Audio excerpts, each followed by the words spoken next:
가슴이 떨려와 자꾸 미안 네 앞에만 서면 난 너만 보면 이게 아닌데 내 맘은 그게 이런 게 아닌데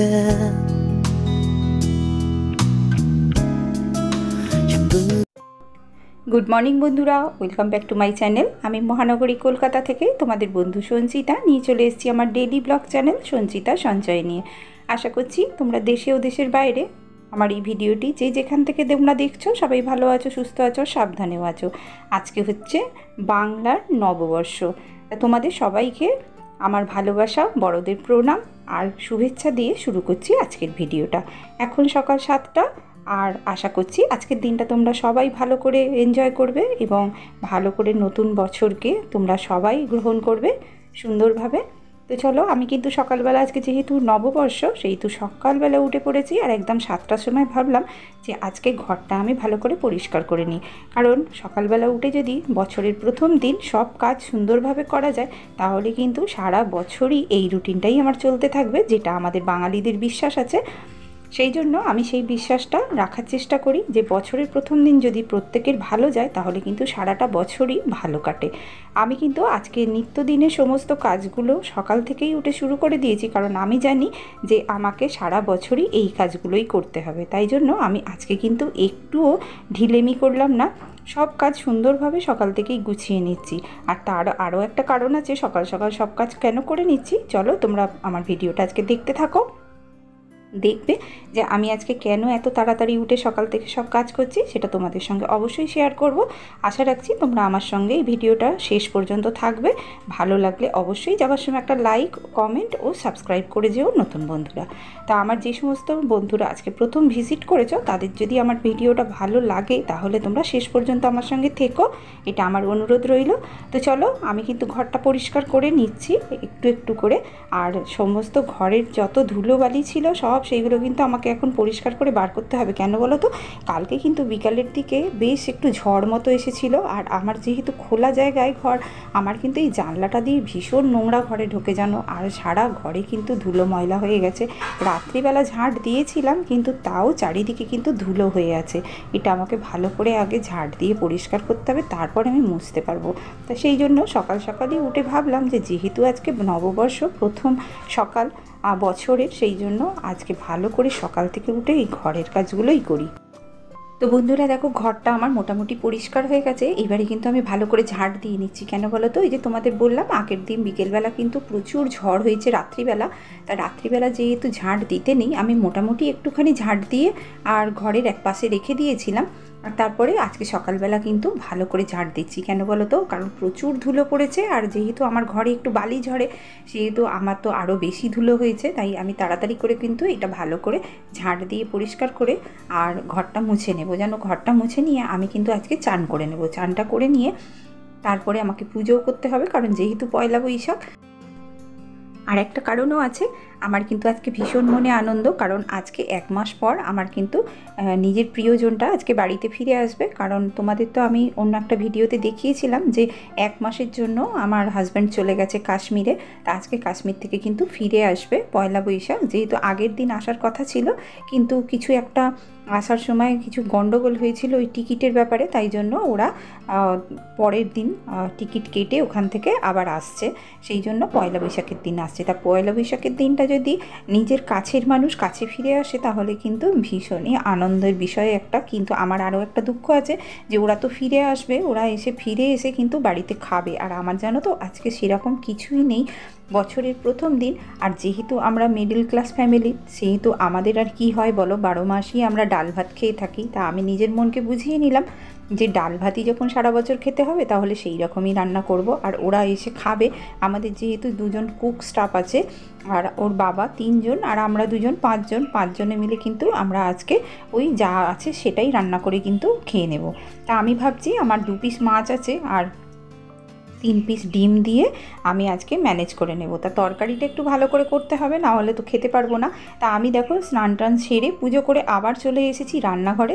এখন প্রায় তোমার 9টা সাড়ে 9টা বাজে। তা আমি ভাবলাম যে রান্নাটা করেই রাখি, কারণ দুপুরবেলা এসে ওরা খাবে, তাই জন্য ভাতটাও করে নিয়েছি আমি। আর ভাবলাম একটুখানি পেঁয়াজ টমেটো কাটি আর আলু কাটি, আলু দিয়ে আমি কি করব বলো তো, একটু কালিয়া মতো তরকারি করলে তাহলে খেতে ভালো লাগবে।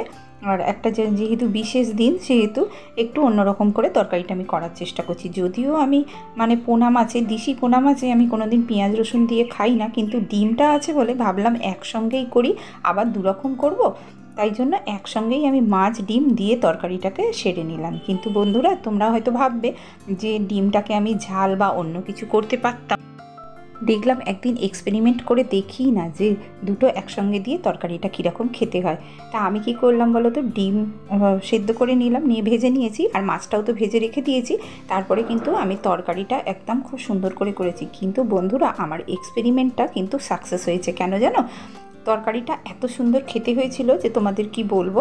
ডিমও দিয়েছি, আবার মাছও দিয়েছি, আর তার সঙ্গে আলু দিয়ে খুব সুন্দর করে, যেরকম ডিমের তরকারি হয় সেরকম ডিমের তরকারি, বা অন্যদিকে যদি তোমরা ভাবো যে মাছের কালিয়া, তো মাছের কালিয়া। দেখো আমি ডিম আর মাছ দুটো একসঙ্গে কিন্তু ভেজে রেখে দিয়েছি, আলুও ভেজে নিয়েছি, আর এই যে গ্রেভিটা করে নিয়ে এর সঙ্গে কিন্তু আমি মিশিয়ে নেব। আর কিছুই দিইনি জানো তো, একদম প্লেন করেছি। আর আমার ঘরে দুটো বেগুন ছিল, বেগুন দুটোকেও আমি কেটে রেখেছি। ভাবছি এক তরকারি এতগুলো লোক খাবো, তো সেই জন্য বেগুনটা একটু পেঁয়াজ দিয়ে ভেজে নেব। তা আমি দেখো এই যে তরকারিটার কিন্তু মশলাটা কষে নিচ্ছি। তো এতক্ষণ যারা যে সমস্ত বন্ধুরা আমার সঙ্গে আছো, তাদের তো অসংখ্য ধন্যবাদ আমার ভিডিওটাতে শেষ পর্যন্ত থাকার জন্য। আর যে সমস্ত বন্ধুরা আজকে আমার ভিডিওতে প্রথম ভিজিট করেছো, তাদেরকেও আমি অসংখ্য ধন্যবাদ জানাচ্ছি আর অফুরন্ত ভালোবাসা জানাচ্ছি। আজকে শুভ নববর্ষের দিন। তোমরা যারা যারা আমার ভিডিওটা এসেছো, তাদেরকে আমার অনেক শুভকামনা রইল তাদের জন্য। আর দেখো আমি কিন্তু তরকারিটা বসিয়ে নিচ্ছি। তরকারিটা বসিয়ে নিয়ে কিন্তু, তো বন্ধুরা জানো তো, আগের দিন থেকে যেহেতু মানে সেরকম কিছু খাওয়া হয়নি, অনেকটা তাড়াতাড়ি খেয়ে রাত্রিবেলা শুয়ে পড়েছিলাম আগের দিনকে। আর সেই জন্য একদম সকালবেলা উঠেই কিন্তু আমি ভাতের হাঁড়ি বসিয়ে দিয়েছিলাম জানো।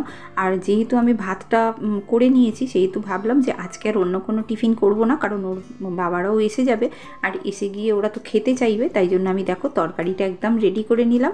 আর সঙ্গে আমি একটুখানি ওই বেগুনও ভেজে নেব, ওই পেঁয়াজ ফোড়ন দিয়ে ভাজবো। জানো তো, পেঁয়াজ ফোড়ন দিয়ে বেগুন ভাজা খেতে কিন্তু ভীষণ ভালো লাগে। আমার তো ভীষণ ভালো লাগে, কারণ প্রথম পাতে যদি একটা তরকারি না দেওয়া হয় না, বা কোনো কিছু ভাজা না দেওয়া হয় না, তাহলে কিন্তু কাউকে দেখবে তুমি ভাত বেড়ে দিতেও তোমার ইচ্ছা করবে না। এক তরকারি ভাত কিন্তু মানুষকে ধরে দিতে ইচ্ছা করে না। আমার তো ইচ্ছা করে না, তোমাদের কার কার ইচ্ছা করে না সেটা কিন্তু আমাকে অবশ্যই জানিও তোমাদের কমেন্টের মাধ্যমে। আমি কিন্তু মানুষকে জানো তো ভীষণ খাওয়াতে ভালোবাসি, মানুষকে দিতে ভালোবাসি।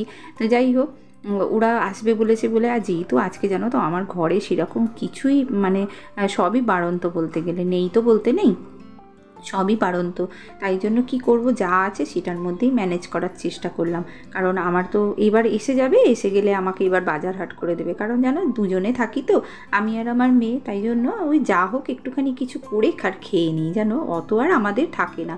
তা আমি ভাবলাম যে তাহলে রান্নাটা একদম কমপ্লিট করে নিয়ে তারপরে খাবো। যেহেতু আজকে আমি কোনো টিফিন করিনি, সেহেতু আমি ভাবলাম যে আজকে ভাতটাই তাহলে একটু বেশি করে নিই, আর ভাতটাই কিন্তু আমরা আজকে টিফিনে খেয়ে নেব। তো চলো বন্ধুরা, দেখো আমার কিন্তু প্রায় রান্না শেষ। আমার বেগুন ভাজাও হয়ে গেছে, ঝোলও হয়ে গেছে, আর ভাতও হয়ে গেছে। আমি কিন্তু আজকে ভাত টিফিন করে নেব জানো তো। তো সকাল সকাল যখন আমার রান্না হয়েই গেল, তখন আমি মেয়েকে বললাম তাহলে আমরা একটুখানি ভাত টিফিন করে নিই, কারণ আজকে তো রুটি তরকারি কিছুই করিনি, আর সকাল সকাল ভাত বসিয়ে দিয়েছিলাম। তা আমি ভাবলাম যে ডিম সেদ্ধ করে নিয়েছি দুটো ওর সঙ্গে, আর সেই ডিম সেদ্ধ আলু ভাজা দিয়ে খেয়ে নেব। আর যেহেতু তরকারির আলু ভেজেছিলাম, সেই তরকারির আলু কিন্তু আমি একটুখানি ভালো করে ভেজে নিয়েছিলাম। জানো, তোমরা তো জানো আমার রান্নার পদ্ধতি, আমি কিন্তু নুন হলুদ দিয়ে আলুটাকে ভীষণ সুন্দর করে ভাজি, আর একদম তাতেই গলে যায়। আর দেখো ওর বাবারা এসে গেছে, ব্যাগটা রেখে দিয়েছে, সব এসে গেছে, আর আমাকে বলছে যে এবার আমি খাবো। আর এই দেখো কি নিয়ে এসেছে, চলো তোমাদের দেখাই। এইটা কিন্তু খুব বিখ্যাত, কারণ কাশ্মীরে গিয়েছিল যখন, ওরা কিন্তু বৈষ্ণোদেবীতে গিয়েছিল, আর বৈষ্ণোদেবী থেকে আসার সময় কাটরাতে একটা জায়গা আছে, সেখানে কিন্তু একটা জায়গায় ভীষণ সুন্দর মিষ্টি পাওয়া যায় জানো তো। আর এই রকম মিষ্টি কিন্তু তোমরা অনেকেই হয়তো খেয়েছো, কাটরা থেকে কিনেছো। দেখো এই যে ক্ষুদ্রা রোডে মানে জম্মুতে এইটা এই জায়গাতে খুব সুন্দর কিন্তু মিষ্টি পাওয়া যায়। হ্যাঁ, কিছু মন্দির আছে, সেই মন্দির দেখার জন্য ওখানে নামা হয়। আর সেইখানে ওইরা না ঘরোয়া ঘি দিয়ে তৈরি করে। দেখো এইটাকে বলে এই যে প্রেম সুইটস, সেখান থেকে কেনা হয়েছে। আর আমরা যখন গিয়েছিলাম আমরাও এনেছি। এই দেখো এটাকে বলা হয় পাতিসা, যেটা হচ্ছে গাওয়া ঘি দিয়ে তৈরি আর খেতে অপূর্ব সুন্দর। তোমরা কারা কারা খেয়েছো বা এই কাটরাতে গিয়ে এই মিষ্টিটা কিনেছিলে আমাকে কিন্তু অবশ্যই কমেন্ট করবে যে তোমরা কারা কারা এই মিষ্টিটা খেয়েছো। তাই এটা তো খেতে খুব সুন্দর এই মিষ্টিটা। আর আরও একরকম মিষ্টি নিয়ে এসেছে। এইটা দেখো, এইটা হচ্ছে একদম ক্ষীরের প্যাঁড়া, যা খেতে এত অপূর্ব সুন্দর যে তোমাদের কি বলবো। তা বন্ধুরা, তোমরা যারা যারা কাটরায় গিয়েছিলে ঘুরতে, তারা কি আসার সময় এই মিষ্টিগুলো নিয়ে এসেছিলে? এগুলো কিন্তু পাওয়া যায় ওখানে। আর তোমরা যারা যারা কাটরাতে যেতে চাও বা বৈষ্ণোদেবী দর্শনে যাবে, তারা কিন্তু অবশ্যই এইটাকে তোমরা কিন্তু ফলো করবে যে রাস্তায় কোথায় পাওয়া যায় এই মিষ্টিগুলো। আর এই দেখো আমন্ড নিয়ে এসেছে। ওখানে যেহেতু ড্রাই ফ্রুটসের দাম খুব কম, সেহেতু ওর বাবা যতবারই কাশ্মীরে যায় ততবারই কিন্তু ড্রাই ফ্রুটস ওখান থেকে কিনে নিয়ে আসে। এবারে আর আখরোট কিনে নিয়ে আসেনি, এবারে কিন্তু আমন্ড কিনে নিয়ে এসেছে 500 আমন্ড। আর তার সঙ্গে এই আর একটা প্যাকেট, এই দুটো কিন্তু আমন্ড কিনে নিয়ে মেয়ে খায় বলে। আর কি বলে তো, বাদাম কিন্তু আমার একদম সহ্য হয় না, জানো তো। আমি না বাদাম খেতে পারি না, কেন জানি না। এই আমন্ডগুলো কী করি বলো তো, মেয়ে যতটা খায় বাকিটা কী করি, এটা ভিজিয়ে রাখি, রেখে আমি তরকারিতে দিয়ে দিই। আর না হলে তোমার কোনো চিকেন রান্না করলে প্রিপারেশানে ওই কাজুর সঙ্গে মিশিয়ে দিয়ে দিই, খেতে কিন্তু খুব ভালো লাগে। যে সমস্ত বন্ধুরা আমাকে কমেন্ট করেছো তাদের নামগুলো বলে দিই। My fortune story, joy in love, Tatan Sarkar আর সৌরভ FF গেমার। তোমাদের অসংখ্য ভালোবাসা জানাচ্ছি আন্তরিকভাবে। যে সমস্ত বন্ধুরা এখনও আমার সঙ্গে আছো, আমার ভিডিওটা শেষ পর্যন্ত দেখছো, তাদেরকেও আমি আন্তরিকভাবে ভালোবাসা জানাচ্ছি আর নববর্ষের শুভেচ্ছা জানাচ্ছি। তোমরা সবাই ভালো থেকো, সুস্থ থেকো, সাবধানে থেকো। নিয়ে আসছি আরও একটা নতুন ভিডিও। ততক্ষণ টাটা।